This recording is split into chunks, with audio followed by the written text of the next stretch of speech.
RSS संघटनेनं दाखल केलेल्या मानहानी याचिकेवर आज सुनावणी होणार आहे। त्या सुनावणीला राहुल गांधी हजर राहणार आहेत। त्यासाठीच ते आता मुंबईत दाखल झालेत। महात्मा गांधी हत्येमागे आरएसएस या संघटनेचा हात असल्याचं विधान राहुल गांधींनी केलं होतं। त्या विरोधात आरएसएस संघटनेचे पदाधिकारी राजेश कुंटे यांनी कोर्टात याचिका दाखल केली होती।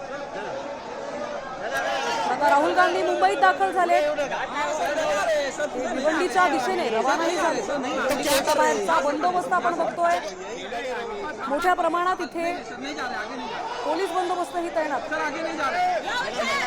या केसमध्ये आम्ही 2014 साली माननीय शिवराज पाटील चाकूरकर साहेब यांचा जामिनाचे पेपर्स दिलेले होते, परंतु आता रिसेंटली त्यांचा देहांत झाला आणि त्यामुळे भारतीय नागरिक सुरक्षा संहितेनुसार नवीन जामीन देणं जरुरी आहे। आणि त्यामुळे आम्ही आज महाराष्ट्र प्रदेश काँग्रेस कमिटीचे सकपाळ साहेब हर्षवर्धन सकपाळ साहेब यांचा आम्ही जामिनाचे पेपर्स देत आहोत।